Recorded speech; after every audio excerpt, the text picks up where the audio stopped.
Being an insider helps me quickly access information that helps me provide better client services. The business report is my source for what is going on in Baton Rouge and our community. I like knowing when companies are picking up or doing a new project. I like to know who's coming into Baton Rouge or doing investments. Become a Business Report insider today. Visit businessreport.com to subscribe. Good morning. I'm Carrie Richmond with the Business Report, and I want to thank you for joining us today for this special presentation. Before we jump into the program, I want to introduce and thank our sponsors who made this business intelligence webcast on diversity possible. First, Tammy O'Shea with Fidelity Bank. Good morning. Thank you very much, Carrie. I'm pleased to be here to talk about this important conversation of diversity in the workplace. Fidelity Bank has a long history of 112 years of living our mission of being here for good. And that means we are here for you, everyone in our community. We're especially proud of our Power program, which showcases our diversity and targets women in business. If you'd like to learn more about Fidelity Bank, please visit bankwithfidelity.com.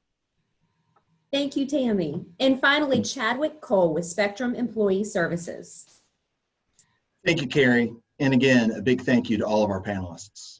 We at Spectrum are excited to support this event with such an important topic. We help our clients manage their diversity programs by leveraging technology, specifically the Quotas Workforce Ready product. Don't forget to check out our Workforce Tip of the Week every Monday morning in the Business Report's Daily Report AM edition. Thank you. Our thanks to you both. And now to get started, let me introduce the Executive Editor of Business Report, J.R. Ball. J.R.?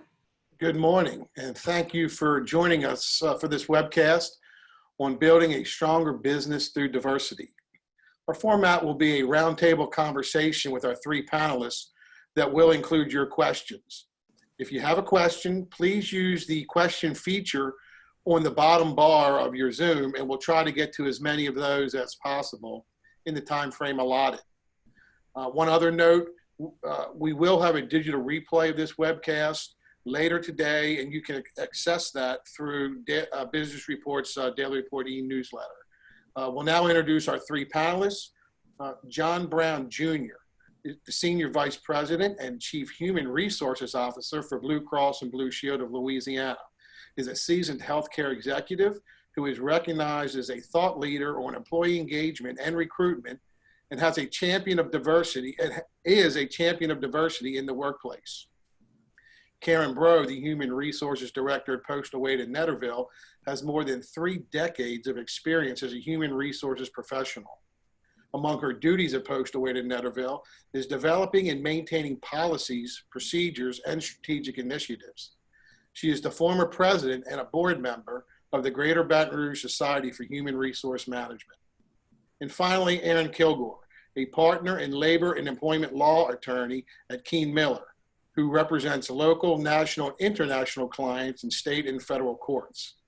Aaron is listed among the top labor and employment lawyers in Louisiana. Thanks to each of you for joining us this morning. And we'll open up with John, but I encourage both Karen and Aaron to add their thoughts as well. But let's begin with, what specifically does diversity in the workplace mean? It seems like this is a definition that's evolved over the years. Thank you, and good morning to everyone. As you mentioned, JR, this is a topic and or a definition that tends to elude or becomes somewhat evasive. I think about it in its simplest form, which is when you look at diversity in the workplace, it really should mean that you have different thoughts, different people, different individuals with they bring different skills to the table. We often look at it at times in terms of gender or race, and that is certainly part of it. Diversity is also having individuals around the table who are helping make decisions, who think differently, who come from different backgrounds, have different perspectives. And I think the extent to which a business, a company allows itself to surround itself and build up a community of employees who are indeed different in every sense of the word, to me, that is diversity. A diverse team drives better outcomes, and there's no shortage of data that really helps lay out very specifically the benefit of having individuals with different thoughts and perspectives around the same table, around a common goal, that the outcome is always better than individuals in a room who think alike, who look alike, who have similar backgrounds. And I would just add to that, JR, John did a great job. Good morning, by the way. As important as all of the things are that John just mentioned, diversity is only as important as we have inclusiveness as well. People want to feel like they can be comfortable and have a sense of belonging in an environment where all of those things are present. And I couldn't have said it better myself. John and Karen really provided an excellent definition of what diversity means. From a legal standpoint, I'll just add that the Equal Employment Opportunity Commission views diversity as a business management concept under which the employers will voluntarily promote an inclusive workplace rather than in response to a requirement from the government or to make up for sins in the past on behalf of the company. The EEOC also views these diversity initiatives as forward-looking as opposed to looking back at the past. And Karen, from a practical standpoint, what's the downside or the business negative to not giving much thought to a diverse workplace? In other words, why is workplace diversity important? So I would say one downside or business negative of poorly managing diversity would be high turnover. Dissatisfied employees that feel like the work environment that exhibits a feeling of not feeling valued or a sense of not belonging, or where there's a lack of inclusiveness, those employees will tend to leave the organization. Our generational workforce today would rather take a pay cut in some instances than stay at an organization that loses employees when they're not feeling like they're being included. And the cost of turnover, can't be overstated. Having to recruit and train new employees leaving, could affect the employer's bottom line. And obviously diversity is important because, you bring different perspectives, you have different experiences, you have creativity, you have innovation. There are just an abundance of reasons that diversity is important to the company. As a follow, and I'll ask this to either John or Aaron, but how can a more diverse workforce help me build a stronger business? So I'll jump in and say, in addition to what Karen mentioned, that I think is really important, the whole turnover and the employee engagement component. But as far as growing a business, imagine your customer base. I think you hit the nail on the head. How disappointing would it be to live and to operate in a diverse community, but have your organization look nothing like the community and the customer base that you serve? As Karen mentioned, as it relates to employees, there are a number of employees who make decisions now based on the composition of the organization that they're considering. Similarly, customers have an opportunity to choose, and more customers are choosing to spend their dollars with organizations that not only look like them or look like the communities in which they live and serve, but an organization that is focused on diversity and inclusion. They tend to be very focused on the things in that community that are important. And so the more diverse and inclusive you are as an organization, the more likely you are to pay attention to the pain points, to the levers of change within a given community. And so that's how I think it either helps grow or erode business, is an organization's ability and willingness to latch on to and to pay attention to the concerns, the challenges, and the needs of the community. And you do that best through inclusion and diversity. We use the words sort of in a technical form, but they really do have practical applications, and it does tie directly into the customers that you're attempting to serve. Aaron, what are some of the legal issues for companies that we need to be aware of as it pertains to diversity? That's an excellent question, JR. First of all, as everyone knows, employers have an obligation to provide their employees with a safe environment that is free from discrimination, harassment, and intimidation. Excuse me. And so without proper training and management, a diverse workplace can be a breeding ground for behavior that can rise to the level of unlawful and unfair employment practices. Internal resistance, opposition, and pushback with respect to a diversity initiative rollout can lead to more instances and complaints of discrimination and harassment. So it's important to provide diversity and anti-harassment training, sensitivity training to all employers and managers in order to reinforce the company's commitment to diversity, equal employment opportunity, and anti-harassment, as well as to provide and adopt clear and enforce policies and practices with respect to reporting and the consequences if employees do engage in that behavior. Another legal aspect to keep in mind with respect to the diversity is the problems associated with quotas. Oftentimes, there's a misconception that a diversity initiative equates with requiring certain quotas be put into place to ensure that there is the proper representation of the various groups. For government contractors and subcontractors that are doing business with the federal government at various levels, they are required to abide by certain regulations, and they're required to provide and implement an affirmative action plan, as well as to provide statistical information and other reporting on an annual basis. For employers that are not government contractors, there oftentimes is an initiative for a voluntary affirmative action program. However, it is important to keep in mind that the anti-discrimination laws dictate that you can't take into account a person's protected characteristics when making employment decisions, such as hiring, promotion, and other opportunities. And non-minority candidates can also be discriminated against. So from a legal perspective, it's important to keep in mind that the focus needs to be recruiting and engaging in efforts to increase and expand the applicant pool so that you are reaching into those communities and inviting more representation to the interview application process and giving everyone a fair shot to come on board.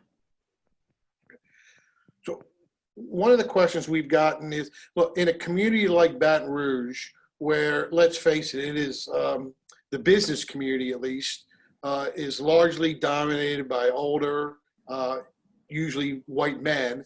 And while there is a generational change happening in the workforce where we're starting to see this surge of the younger workers as the baby boomers like myself sort of get sent out to pasture. And again, I throw this out to probably John or Karen initially, but the notion of how difficult or what is that transformational process of getting people who are so used to sort of doing business a particular way for so long to sort of get them to embrace this notion that diversity matters and is actually beneficial for them, both for their business and as an ongoing concern of their business. Well, I'll go. So first, JR, I think it is really important, especially when we consider how to change the mindset of our employees to embrace change, and particularly around diversity and inclusion. It's one, as I believe, it starts with having unwavering leadership. And part of unwavering leadership is to make it really clear. Again, I personally believe we're well beyond the let's build the business case I think we're well beyond that. This is really about having strong leadership that is unwavering, that is able to articulate, why this is important, but more importantly, to serve as a role model and an example. So having strong leadership that is willing and able and has the courage to put in place metrics, measures, and other monitors that allows for us to acknowledge as an organization, how are we doing? We're well beyond, again, just being able to say, this is what it is or where it goes without having a way of demonstrating that we have mastery and that we are moving down the path. And so it's having strong leadership that is setting an example and being a role model that is willing to share the things that are going well and the things where there needs to be improvement, and allowing for the workforce to engage in the process. And when I say engage in the process, I mean it is a matter of getting all parties involved to understand when you don't engage all employees and allow for everyone to come to the table and to have a voice. Again, there are countless examples where that simply fails, but you can contrast that with bringing individuals to the table, and sometimes this in its practical form can be as simple as, again, having focus groups, allowing for individuals on the front line, the front level, to have say into what we're doing and how we're planning on moving down a path towards achieving business goals. It doesn't mean the senior leaders won't have the final say or won't have to package things, but it does allow for every member of the organization to have a visible voice and be involved in the process. And then back to the leadership and unwavering, there are some things when you set the North Star as an organization, again, to me, it's just critically important that you not waver. Because if today we're saying we're going due north, and then 3 months from now, we're going west, it makes it very difficult for individuals to understand the severity of the task and purpose that we have. And so that's why I think it's really important that you set the course and then you share the vision, where you're headed, why you're headed that way, your strong role model and example. And I think having a strong role model and example is the best form of leadership. I've had it defined or seen as, what is leadership? There's a lot of books out there, billions of dollars in the industry around, how to be a leader, but it simply is look behind you and see if anybody's following, right? When you set a strong course forward and you have consistency in your purpose, you will find that people get on board with that, especially when what you're doing is just the right thing to do. So I would say that's one way of getting, your workforce to embrace diversity and inclusion, because it's clearly stated, it's modeled, it's consistent, and then you can hold individuals accountable for doing the things that they need to do at all levels to make sure that it happens. Karen, this may have a bit of overlap to what John just said, but a question from the audience says, we see the benefits of that the diversity outweighs the cost, so it is profitable. However, what about the cost of managing diversity in terms of conflict management and problems in human resource development for all individuals if they are not provided the same levels of leadership development to see the bigger picture? Well, I think leadership development is something that all companies would want to have in their organizations to make sure, regardless of who the individuals are, we need to be trained as leaders to deal with a variety of topics in engagement with our employees. So I think the cost of not managing a diverse workforce or spending the time or the money investing in your leadership so that they understand the importance of being able to deal with conflicts as they come up, it can't be understated. I think it's very important. Just as turnover is an important element to the bottom line of the organization, I think training is an investment in our leaders, and we have to have that. Sorry, I was just going to piggyback on what Karen was saying is, and in terms of literal costs as well, investing in those training programs, as Karen mentioned, investing in having the proper policies and procedures in place is a much more economical and better use of resources than the litigation costs that can come on the back end if those measures are not taken into place. Paying an attorney is certainly something no one wants to do. And, with the EEOC or other federal agencies also get involved, it can certainly be a costly endeavor. So again, investing in putting those stepping stones in place early and getting them right and having the training, making sure your managers understand too the crucial role they play in the process as well, and how they can bind the company by their actions and inactions can save you from the costs on the back end. So John, let's go back almost to sort of the beginning here. What are some of the best practices for ensuring a diverse team? So I think there are a number of things that can certainly be done, and I'll give you some examples of things that we are doing here at Blue Cross and Blue Shield of Louisiana. And I think they are really an emulation of some best practices that are out in the marketplace. For one, I think you have to have a strong sense of measurement And when I say measurement, it is, and I know that Aaron mentioned before, this is not about quotas, but for example, we have required that our hiring slates are diverse.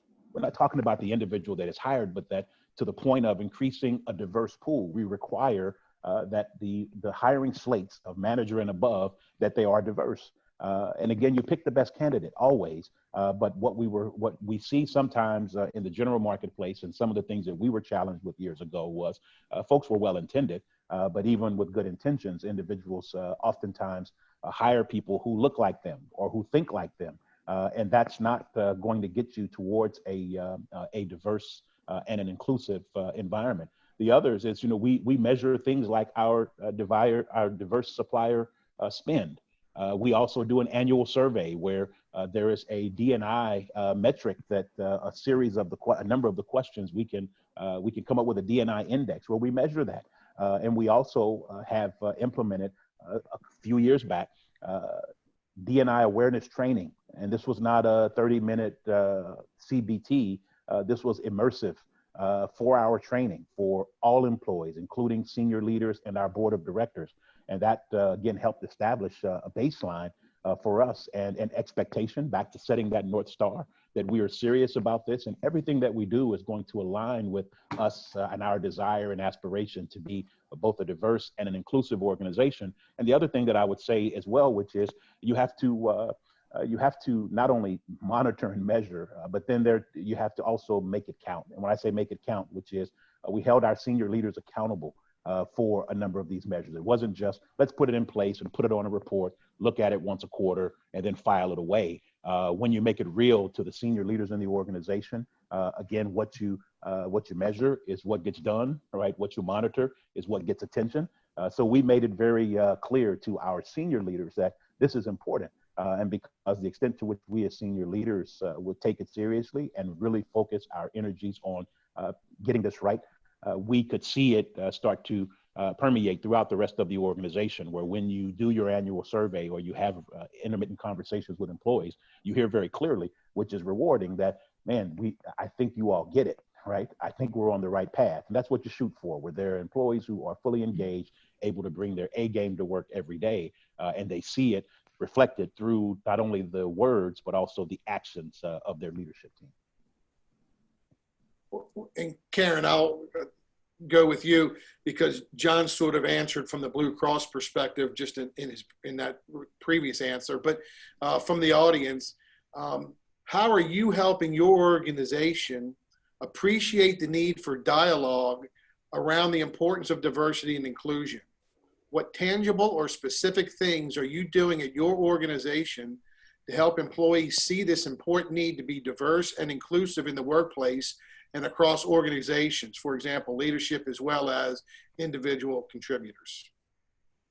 So I would say that the temperature or the environment, the state of our community, the state of our state and our nation today has probably driven a lot of conversation, more so today than maybe in the past. I give credence to companies being at different stages on the diversity and inclusion spectrum. Some are further than others. John just talked about a lot of the wonderful things that Blue Cross is doing, but there are a lot of companies that are at a different stage than perhaps some others. And so it's important that progress be made and that leadership understand the importance of having a diverse and inclusive environment and the benefits to the organization. And it's important that you keep that moving. We're the needle, has to continue to progress, and employees are looking for that. They're looking to make sure that this conversation is not a one and done type conversation, and that we're serious about the conversation that we're having. Employees want to feel like they can voice their concerns in a safe environment. They can tell leadership how they feel, things they see, and those having them feel like they can have that conversation helps the organization make changes, implement other policies and programs, and bring light to leadership development as well.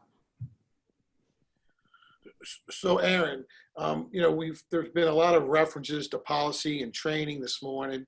What do you recommend in terms of company policies, practices, and training to promote a more diverse workplace? And sort of as an instant follow-up, what can be the very real costs if an employee or a manager makes a bad decision as it relates to some of these diversity and workplace issues? Well, as far as your policies, I think it starts with having an equal employment opportunity statement. Stating the company's commitment to providing a workplace that is free from discrimination based on any of the protected characteristics, race, age, sex, religion, national origin. The list goes on and on. And in addition to that, having harassment policies in place for sexual harassment and other types of harassment that provide clear examples of the conduct that is prohibited, so that employees and managers and others know what is not tolerated and what types of conduct that they may not think rises to the level of harassment will also constitute harassment. There needs to be clear reporting procedures within those policies so that employees know where to go and who to direct any complaints or concerns to. The policy should also assure employees that their complaints or concerns will be taken seriously and that the company will conduct a prompt and thorough investigation into their complaints, and that the employee can also be assured that they can be free from retaliation and any other consequences if they do make such a complaint. Another policy that often helps and is recommended would be a policy with respect to accommodations. I know that we a lot of times think about diversity in terms of women and minorities, but also it includes individuals with disabilities and those with religious beliefs that may require accommodations, and they need to know who to go to request those accommodations from. Policies are more than just paper, as John and Karen mentioned, and it's important then that those policies don't get stuck in your handbook and never dusted off again. The employees need to be trained on those policies so that they are familiar with them and they know what they say and they know what the responsibilities are with respect to everyone in the organization. This oftentimes includes your sexual harassment and harassment training, but also manager training and supervisor training so that they know what to listen for. Managers and supervisors, as I mentioned, can bind the company through their actions, statements, inactions. And if an employee goes to a supervisor with a complaint, or if a supervisor happens to overhear harassment and does nothing, that can have adverse consequences for the employer in litigation. There are certain defenses that the company is able to take in litigation if they do have these procedures in place and respond accordingly, or if they have procedures in place and yet the employee does not follow those appropriate channels. However, if the managers don't know their role and when to elevate something to human resources or however your policy dictates they pursue those complaints up the chain, then that really impacts your attorney's ability to pursue those defenses. You want your policies to be an exhibit in your favor and not one that's used against you in litigation. I want to be sure I'm answering all parts to that question. I believe also you asked about the, the consequences as far as costs if, if there is an issue or a link in the chain. As far as that, I would say that if an employee is discriminated against or harassed, retaliated against, they are entitled to damages, compensatory damages, as well as punitive damages. And the anti-discrimination laws have in place, some of them have in place certain caps that are based on the size of the employer. And if you're a large employer, damages can reach very high levels. And that's addition to back pay, front pay, and other costs. Did I answer everything, JR? You got to give yourself a round of applause. Okay, good. And not that I don't want Aaron or any other attorney to make lots and lots of money, but I'll paraphrase this from a question we're getting from the audience. But before you get to, hey, I want to go file a lawsuit stage, and I throw this to everybody here, how can you effectively combat leaders who don't seem to want to engage with the D&I change?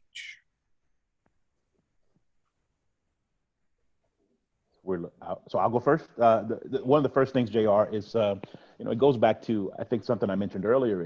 This is where, every leader has to be accountable and held accountable for their actions, right? So when you start with a plan and an aspiration and a goal, and you state that very clearly, which is the sort of the vernacular I used earlier, which is sort of setting the North Star. Once everyone is clear and you state where it is you're headed and how you plan on getting there, it becomes really important, back to what both Karen and Aaron had shared, that you have to train your employees on what is expected.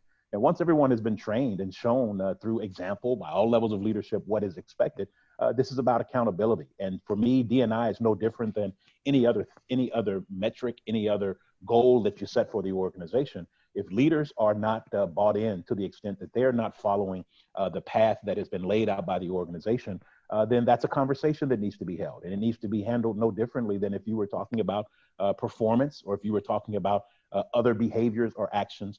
To the points that were made earlier, the consequences of not doing this are tremendous. And you can talk about the financial implications, they are real.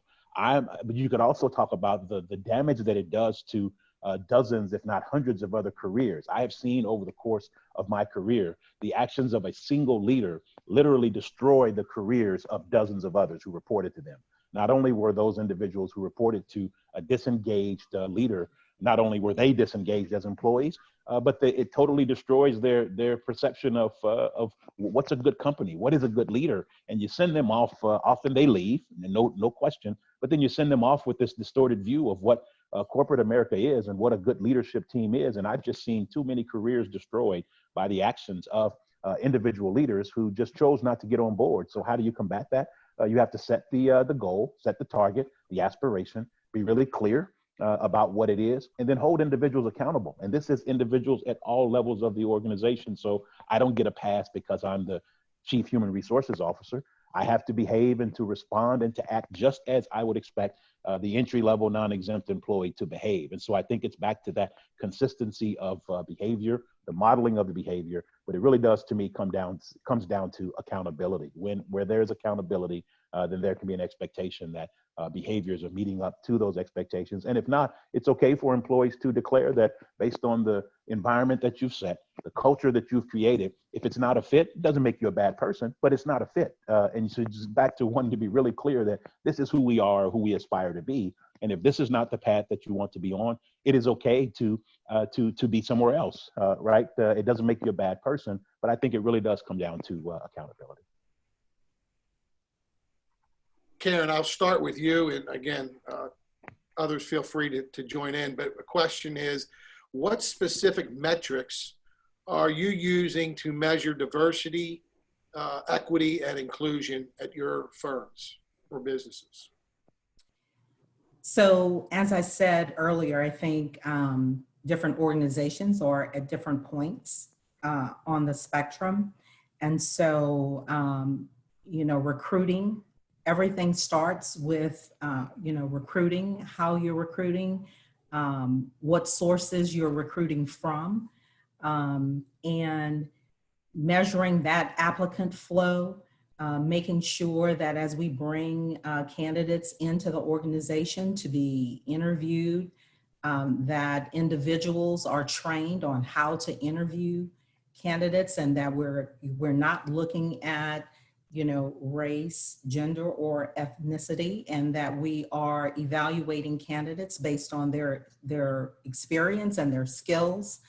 And then, there's always the responsibility of the organization to report that information and be able to capture based on position, how well we are meeting our diversity, not target numbers per se, but are we reaching out to individuals in different areas of the community to give them access to positions that we have at our firm. So we make a special effort to do that in our recruiting process to make sure that every potential candidate has an opportunity to have access to positions at our company, regardless of where they are, where they live. And I think that's very important. Well, I'll give you a follow-up, Karen, and this may tie in more to your responsibilities with the Baton Rouge Society for Human Resource Management. Question is, where can I get a sample harassment policy? Is there some online research where they sort of like they can do, here's an online resume, here's what an online cover letter should look like? Is there a place where you can go and say, here's your generic sample harassment policy? Well, of course, other than calling Aaron to get a copy, the Society for Human Resource Management, SHRM, is our national organization, and anyone can become a member of SHRM. They offer a large amount of templates and examples of policies and toolkits, especially for small organizations that may not have an HR representative or a one-person HR department, as we call it. Any resource that that you would need to kind of help facilitate creating an employee handbook or policies and procedures, shrm.org is a very valuable resource.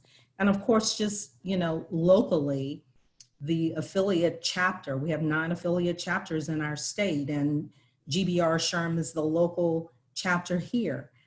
Being able to network with our members and our organization. We bounce things off each other. We share information all the time from one company to another because we're all in this thing together, right? So the more one person shares with another person, we're all helping each other. In ways that you can, take your SHRM policy or other standard policy and make it your own to fit your workforce. There's some simple ways you can do that without having to reinvent the wheel. It's, taking a critical look at who your employees are. If you have a lot of millennials in your workforce, you might want to augment a foreign policy to include examples of harassment that may speak to millennials. For example, that you can harass someone via text or social media. That may not be in your standard form, but it would be something that you would want to include knowing your work base. And then also, oftentimes we recommend including email addresses and telephone numbers for those that you want the employees to direct any complaints to. It's oftentimes a best practice, even if you don't have a human resources officer within your company, to include male and female individuals so that an employee feels comfortable regardless of who they are. They have options of who that they can address their complaints and concerns to. And I guess we can start with John on this one, but again, I would value the insights of everyone on this one. On the flip side of this conversation, there is the reality that numerous studies have indicated that a lot of workplace diversity programs actually failed to produce meaningful diversity and inclusion. And some have actually increased biases amongst individual employees. So given that, what are the key steps or focus areas that companies can sort of really lock in on when they're implementing that workforce diversity program? Something that sort of gives them the best chance of success. Yeah, I'll start by saying, and again, I don't know that there's a single approach or a silver bullet to this necessarily. So I'm going to give you sort of quickly just some things to consider.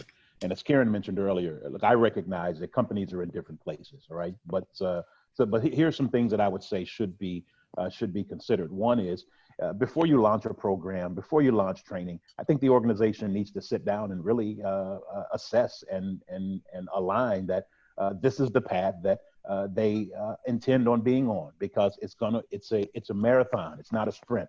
I think some companies look at the training as we're going to do this training and then we're done. It is not how this works. This has to be a sustainable program and set of initiatives that are ingrained and that are also integrated into other parts of your business. So again, I think it has to start with a true commitment where the leaders of the organization sit down and they declare that this is the right thing to do, and we're in for the long haul. Again, the other thing I would mention is that it's really important to integrate D&I into every other element of your business, right? Sometimes it's seen as it's just an HR initiative and it's just these 2 or 3 things. And I disagree. When you look at your hiring practices, it ought to have diversity and inclusion woven throughout. When you think about your marketing and your connection to your customer base, it has to have diversity and inclusion woven throughout, from the words that are used to how the print materials are even fashioned and crafted. If you have a diverse community that you're serving and a diverse customer base, then your materials have to reflect your community. Otherwise, you'll disengage and disenfranchise a large percentage of your customer base. And again, at the end of the day, they can vote with their wallets, they can vote with their feet, and they can choose to take their business elsewhere to companies that they believe are truly committed to not only their corporate objective, but also them as individuals. So it starts with leadership, commitment, and engagement. It's integrating D&I into every other part of your business, again, from marketing to your acquisition of talent, your retention. And also when you now look at some other practical things that can be done, I think it is as well doing some form of whether it's a pulse survey, an engagement survey, some way of hearing from your employees on a regular basis. Because some companies, if you ask them, they will say, we're doing a fantastic job, right? But if you talk to their customers or talk to their employees, they'll say, not so much, all right? And so it's by having, putting some survey mechanism in place. And it may be a sophisticated survey mechanism, or it could be simplistic. Again, that doesn't matter, but some way of getting feedback from your employees to know that the things that you are doing, that they are actually working. And it's, again, a concept that is generally used in the service industry, a net promoter. That is, will someone recommend you to a friend, a neighbor? Well, as a human resources organization, as a company, when you're talking D&I, you need to answer the same question. Would someone recommend you and say that you're a diverse and an inclusive organization? And it doesn't matter that as leaders, you say, oh, yes, of course we are, because we have a vision statement or we did some training. Okay, that's great. You have to do that. But the reality is, will someone on the inside or on the outside say that is a diverse and an inclusive organization based on their actions and their policies and the things that they say and do? And if the more that you can confirm that that's affirmative through the feedback from employees and from customers, then you're on the right track. And then you need to keep at it, because as was mentioned by the other panelists, the world is evolving around us and things change very rapidly. And then is incumbent upon an organization to be flexible enough not to change the course. You never change. We've set the North Star. It is there, but how you get there is often impacted by the environment around us. Who would have guessed that 2020 as a year would have brought all the challenges that it has brought us looking back now? When we started the new year, none of us had any idea that it was going to be this kind of year. And so we've all had to really tighten up our belts and figure out how are we going to continue to deliver value to our employees and deliver value to the community when there's so much disarray. And so it's ultimately as well getting down to being able to be flexible and agile enough to not lose course of where you're headed, but be flexible enough to retool and to be flexible and to revamp as you're moving down the path, because the expectations of being wherever you were headed haven't changed. How you get there may have to be modified just out of necessity. And I would just piggyback on, John kind of said it all, but I do think it's important because I keep coming back to companies being at a different place, right, as it pertains to this. And assessing where you are today is very important in putting your plan of action in place to move forward. So we're talking about moving the needle as it relates to diversity and inclusion. But before you can do that, you have to understand where you are as a company today. That helps to drive your strategic plan with what you're going to do, how you're going to do it, and when you're going to do it. I don't take ownership of this, but I've heard that someone say diversity doesn't have an expiration date, right? So this is an ongoing thing. This is not something we do today. It's gone tomorrow. It should become a part of the cultural fabric of an organization. It is who you are. And, you know, everybody can't say that. I know a Fortune 100 company, as a matter of fact, it was just brought to my attention, that has a zero tolerance for any type of discrimination in the organization. And, you know, John talked about holding leaders accountable, even at the leadership level. To his point, sometimes it's not the individual, sometimes it's us, right? Our expectation is that we have a diverse and inclusive organization where you know, we treat people fairly, we recognize them for the differences that they bring to the table. And if that's not something everyone wants to be a part of, it's okay. We understand that, and we wish them well. But you know, that's a tough decision you have to make on both sides. You know, am I going to leave after investing time, or, you know, am I going to stay, and am I going to make a difference in what we're trying to accomplish? Well, and the Me Too movement is an example, you know, that comes to mind with respect to the fact that these measures apply to everyone within the company, regardless of whether you're Harvey Weinstein and you're running the show, Matt Lauer, or you know, your non-exempt entry-level employee. You know, I think that the companies that have shown their commitment, you know, to diversity and inclusion are those that, you know, when they learn about it, and those, I guess, are poor examples because things went on for a long time, but you know, there are several other examples of companies in which the CEO was removed or forced out, or the board made tough decisions to show that these issues matter to us, and we want to assure all employees that they are safe and protected. And if that means that a member of our C-suite who is not living up to the rules we have in place and is violating our policies, then that person cannot stay. Yes, the counter, and this is coming from a question from one of our audience members, is what's the response to the concept of there is a minority employee who may not be performing up to whatever standard, or there may be some issue. However, the bosses may fear taking the same action they might take were it another employee because there's concern over being sued for discrimination. Again, I just ask the questions that the audience throws out there. Yeah, so I'll jump in, and certainly Aaron and Karen, I mean, you can you know, agree or add or refute. But I think this goes back to when there are consistent and solid policies in place and metrics.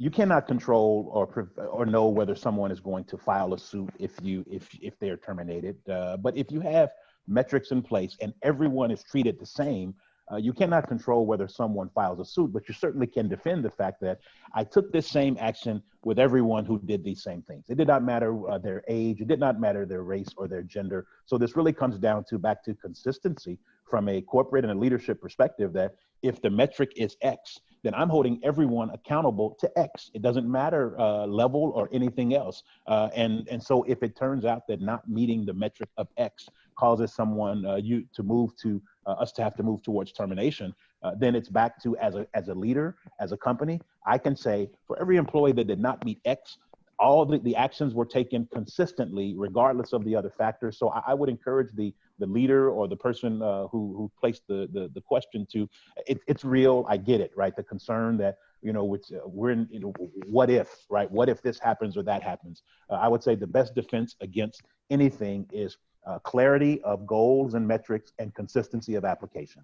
When those two things are present, again, there are things about this you can never control, which is whether someone will file a suit or what they will claim. But the proof then is in the pudding, right? If you had the metrics and they were clear and they were consistently applied, then that's the best defense ever, right? And as a leader, you don't want to have to lead by trying to avoid the litigation, on the back end. That really hamstrings a leader, but it's real. But I would again say, set the metric, consistently apply it, and that's really all you have control over. And that in and of itself is all you have, and it's enough. Will it cause someone or prevent them from filing a suit? No, but will it put you in the best position to defend it? Yes. And I agree with that 100%. I mean, that's the legal standard, and that's honestly the discussion that would take place on the back end. If that employee, like you said, files suit, you can't prevent it. But as far as arming yourself with how to best defend it, the employee is not Teflon. Their protected status, or, if they engage in other protected conduct, it doesn't mean they're immune from the same standards, performance standards, and as well as behavior standards, attendance that apply to everyone else. And having those policies can help you defend, as well as making sure that the supervisors know the importance of having really honest performance evaluations. You're not helping that employee by not addressing the issues as they come up, and having that conversation along the way. If the supervisor does not engage in that reflective performance evaluation process and kind of just checks the boxes for meets expectations, it'll then be a lot more difficult to explain that you had legitimate, non-discriminatory reasons for the actions that were taken. But having all that paper and the documentation all along the way, showing that you took the same actions under similar circumstances with respect to others. I mean, as a lawyer, that's all I hope for. If a case comes along, that's like a Christmas present, because you've done what you need to do in order to help us do our job. And I was going to say that her advice would definitely be to make sure your company has policies and procedures and an employee handbook that communicates what the expectations are. And then that we follow those policies and procedures. And by doing that, we can defend anything that comes our way. One comment might hear, particularly amongst small business executives, is that they'll say, hey, I want to hire a more diverse workforce, but either A, I'm not getting a lot of qualified applicants, or B, I have a great applicant, but then some larger company offers better money or better something or other. So, what would be your advice or comment to those who say, hey, I want to hire a more diverse workforce, I just can't find the talented level of employee that I need to do our job? I think that the reputation of a company is very important regardless of size. And I think that our generations today are looking for something different. And so they're more interested in the company's brand. They're interested in the company's involvement in the community. They're looking to be able to connect with an organization that kind of speaks to them and speaks to the goals that they're trying to achieve. And sometimes small to mid-sized companies are that kind of company. So I think I would say to a small or mid-sized company, put your name out there, put your brand out there, help people understand who you are and what you do and what your values are. And I think they have the same opportunity to attract, hire, and retain the same talent that large companies are attracting and retaining. And listen, there are large companies out there that, you know, are not good companies. So just because they're large doesn't mean that, you know, everybody wants to go work for them. They have a reputation as well. Some of them, you know, for discrimination and harassment. So I think today our generational workforce is recruiting companies, right? They're going to company websites. They're looking to see what their top leadership looks like, what their values are, you know, what kind of business they're in. So it's not just about us recruiting them. Our candidates are also recruiting companies today. And if I can add to what Karen has shared, I would say to the small and mid-sized business, number one, I would encourage you that you have a resilience and you have something about you that candidly I think makes you special, right? Where you've had to demonstrate a level of persistence in the marketplace, fighting against the larger companies on a number of fronts. And so what I would encourage you to do is to leverage that same creativity. You may have to, you know, one of the things that we find in the HR space in general is, interestingly enough, we kind of all fish in the same ponds, right? When it comes to talent, which is the strangest thing. If you're a fisher, if you fish, you know that if you're in a small body of water and everybody's lined around the bank, you're trying to find that spot where no one is, but you're kind of in the same pond or the same pool of talent. So I would ask you to draw on the things that have made you successful, the creativity. Having a membership in an organization like SHRM, where you get to sit around the table with folks you'll be amazed at how many conversations you're exposed to just by engaging with others in the marketplace, to have folks hear about what you offer, the value that you bring to the table, that your marketing dollars may not be as large as others. So you may not have billboards and commercials on TV, but you have word of mouth and someone sitting across from one of your employees who gets to hear how wonderful it is to work for you. Guess what? Word travels. And so I would encourage you all to be creative, find organizations to become a part of, so that you get to hear and be exposed in a way that a billboard or a television commercial cannot reach. And then I would also just encourage you to consider if there are, because you are going to be disadvantaged if you're talking about to the specific question of having to compete with a larger company that may offer more dollars. To Karen's point, people are making decisions now based on more than just compensation. Is compensation important? Sure it is. But employees are making their decisions more and more based on the things outside of or in addition to the dollars and cents. And so I would encourage you to not only become part of certain organizations locally, but it may be that you have to, and I know we're talking small and mid-sized business and they don't have endless cash flow, but there are sometimes when it comes to recruiting certain talent, sometimes you have to just ask for help. And sometimes there are agencies or entities out there who can help you find talent where your normal processes or procedures to bring talent in the door are just unsuccessful because of the nature and level of competition. So again, the word through all of this is creativity. Use the creativity and the innovation that has helped you get off the ground and help you remain successful. That's the same things that it's taken to get your wheels up and lift off, or the same things that's going to allow for you to compete against the larger companies that in some ways may have an advantage, but you can do it. You're going to have to be creative. You're going to have to leverage your innovation, but the talent is out there and they'd love to hear about all the great things you're doing and how you're doing it. And that's as much a draw as the dollars and cents. And as a quick follow-up to that too, as John was saying and Karen mentioned as well, culture is very important to employees today. And with the smaller and mid-sized companies, they are able to leverage that corporate culture and tell their story in a very compelling way that sometimes can be a bit more challenging for some of the larger companies. They can, for employees that want to feel like they have a seat at the table and that they are part of a process, a smaller company can provide that to them.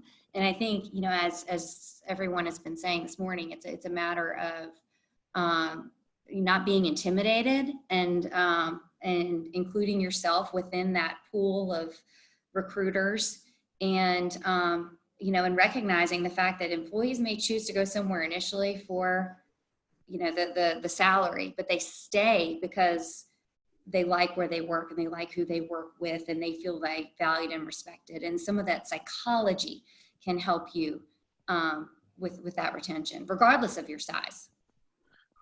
John, I want to circle back to something you said earlier in our conversation, and that would be to get a little deeper into how an organization can achieve diversity among its vendors and suppliers. Yeah, so I mean, one is it's having to, and again, and I anchor in what the other panelists have been saying all along as well, which is companies are in different places, right? And they have capacity, different levels of capacity. But the reality is, if you're talking diversity and inclusion holistically, paying attention to how you spend your discretionary dollars is critically important. So having a formal policy in place where you will allow for minority vendors to compete for jobs. And if they're not large enough to compete for the main job, you can require that main vendors that they subcontract with minority and women-owned and veteran-owned entities. And so I think it goes back to the same approach that you have for diversity and inclusion sort of in the workplace. The same principles apply when it comes to ensuring that you are developing a portfolio of vendors who you do business with who are indeed diverse. And so again, it's back to clarity of purpose, formality of process and policy, and then measuring. So the extent to which you can actually measure and monitor when there are opportunities to spend, is there a process in place that truly does invite the minority-owned businesses to the table to compete? And when they're competing, it's acknowledging as well that in some cases, for some minority firms, the owner, the CEO is also the person out doing the work, right? They don't have these large teams oftentimes of folks you go off and work on the proposals while we do the, executive stuff. Often they're one and the same. So for companies to even have the courage, the wherewithal to say, look, we recognize that some minority-owned businesses have a unique challenge versus others. So we're going to actually provide training not as a shoe-in or a guarantee for a proposal, but we recognize that you have a set of challenges different than the larger mainstream companies. So guess what? We're actually going to provide some training to help you understand sort of how to compete better and how to be better positioned when those next opportunities roll around. So it is still back to the same general principles of clarity, setting of the goals, policy and purpose, and then execution, holding yourself accountable for consistently living up to and monitoring the conversations, monitoring the interaction so that you can ensure that your portfolio is indeed diverse, because that sends as strong a message to the business community as the composition and the diversity of your leadership team and workforce says to the community. So I think it's about balancing all of them, but it's just really about being, and you've heard the other panelists say, you have to take it serious, and it doesn't matter the size of the organization. It doesn't matter what industry you're in. You just have to be serious about it. And if you are serious about diversity and inclusion, it's no different than being serious about other things. You just have to stick with it and acknowledge that, again, it's not a sprint, it's a marathon. You have to be in for the long haul and be prepared to make changes as need be in order to remain successful. One byproduct as companies become more diverse, and particularly as they get younger, is you're seeing an increasing push from the workforce to have the companies take public positions on social topics. Let's be realistic. Baton Rouge tends to be a little bit more of a conservative community.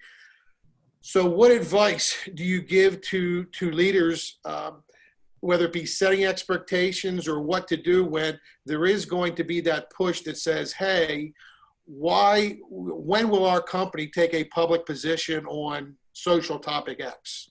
What are we doing to address this issue in the larger community? So I think I talked a little bit earlier about the environment that we're in right now. And I will say, after the George Floyd death, that there was a lot of concern over what happened, how it happened, and also what the company's position is on something like that happening. And employees are looking to leadership to, if nothing else, say, I think what happened was wrong and it should not have happened and it should never happen. And so, but I think people have to be very careful. They want to be very careful what they say and how they say it, even if they believe it is wrong and should happen. Our younger workforce definitely wants to feel they're working for an organization that recognizes when something is not right, and that something needs to change, and that, should something like this occur in our city or in our organization, it won't be tolerated. And it's been one of those things that has kind of helped stir the conversation over diversity and inclusion today. A lot of companies had processes and programs and initiatives in place already, as I said before, but it has spurred a conversation about, we need to do more. We need to recognize and help our leadership and our managers and our employees understand that they are important to us. How they feel is important to us. And we have to take some action. We have to take a stand. And if that means we need to communicate that we disagree with what happened, we don't tolerate any racial injustice in our organization, we don't agree with it, I think leadership has to take that stand. I think employees are looking for that. Yeah, I totally agree. And if I could just add, I think it is important, to Karen's point, that companies and that leaders that they take a stand. Yes, because their employees expect it, but also, as Karen mentioned, because it's just the right thing to do.